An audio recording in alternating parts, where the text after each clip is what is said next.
সিরিয়ার একটি শহরের নাম রাকা। সেখান থেকে খলিফা হারুনুর রশিদের নিকট চিঠি আসলো।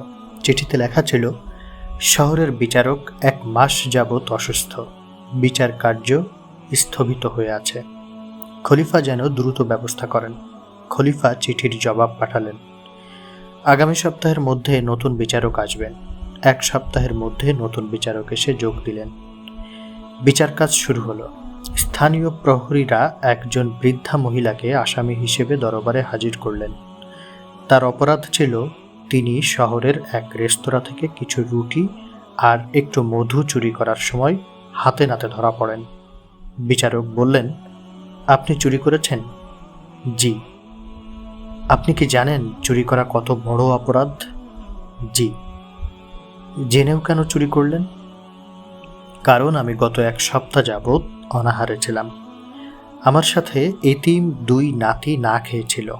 ওদের ক্ষুধার্ত চেহারা ও কান্না সহ্য করতে পারিনি, তাই চুরি করতে বাধ্য হয়েছি। আমার এছাড়া আর কোনো উপায় ছিল না হুজুর। বিচারক এবার পুরো দরবারে চোখ বুলালেন। বললেন, কাল যেন নগর, খাদ্য, শরিয়া, পুলিশ প্রধান ও সমাজের গণ্যমান্য ব্যক্তিগণ সবাই উপস্থিত থাকেন, তখন এর রায় দেয়া হবে। পরদিন সকালে সবাই হাজির হলেন। বিচারকও যথাসময়ে উপস্থিত হয়ে রায় ঘোষণা করলেন। বৃদ্ধা মহিলার চুরির অপরাধ প্রমাণিত হওয়ায় 50টি চাবুক, 500 দিনার রৌপ্য মুদ্রা আর অনাদায়ে 1 বছর কারাদণ্ড দেওয়া হলো।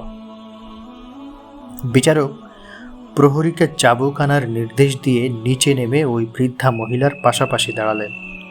বিচারক বললেন, যে নগরে একজন ক্ষুধার্ত বৃদ্ধ মহিলা না খেয়ে ক্ষুধার যন্ত্রণায় চুরি করতে বাধ্য হয়, সেখানে তো সবচেয়ে বড় অপরাধী সে দেশের খলিফা, আর আমি এসেছি খলিফার প্রতিনিধি হয়ে। আমি যেহেতু তার অধীনে চাকরি করি, তাই 50টি চাবুকের 20টি আমার হাতে মারা হোক। আর এটাই হলো বিচারকের আদেশ।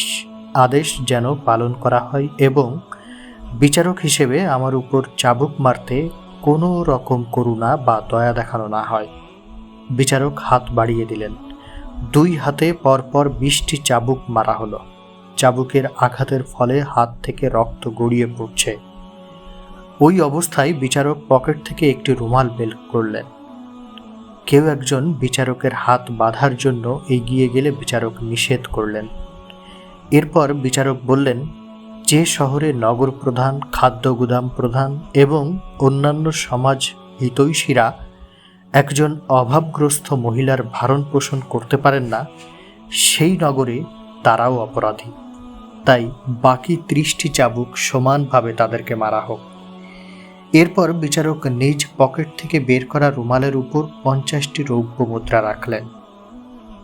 তারপর বিচারপতি উপস্থিত সবাইকে বললেন, যে সমাজে একজন বৃদ্ধা মহিলাকে চোর বানায়, যে সমাজে এতিম শিশুরা উপবাস থাকে, সে সমাজের সবাই অপরাধী। তাই উপস্থিত সবাইকে 100 দিনার রৌপ্য মুদ্রা জরিমানা করা হলো। এবার মোট 500 দিনার রৌপ্য মুদ্রা থেকে 100 দিনার রৌপ্য মুদ্রা জরিমানা বাবদ রেখে বাকি 400টি রৌপ্য মুদ্রা থেকে 20টি চুরি যাওয়া দোকানের মালিককে দেওয়া হলো। বাকি 380টা রৌপ্য মুদ্রা বৃদ্ধা মহিলাকে দিয়ে বললেন, এগুলো আপনার ভরণ পোষণের জন্য। আর আগামী মাসে আপনি খলিফা হারুনুর রশিদের দরবারে আসবেন। খলিফা হারুনুর রশিদ আপনার কাছে ক্ষমা প্রার্থী। 1 মাস পরে বৃদ্ধা খলিফার দরবারে গিয়ে হাজির হলেন। খলিফার আসনে বসা লোকটিকে চেনা চেনা মনে হচ্ছে। মহিলা ভয়ে ভয়ে খলিফার আসনের দিকে এগিয়ে যান। কাছে গিয়ে বুঝতে পারেন লোকটি সেই দিনের সেই বিচারক। খলিফা চেয়ার থেকে নেমে এসে বললেন, আপনাকে ও আপনার এতিম 2 নাতিকে উপোস রাখার জন্য সেদিন বিচারক হিসেবে আমি ক্ষমা চেয়েছিলাম।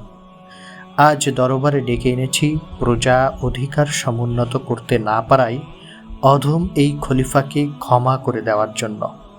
আমি আপনার নিকট ক্ষমা প্রার্থী। আপনি দয়া করে আমাকে ক্ষমা করুন।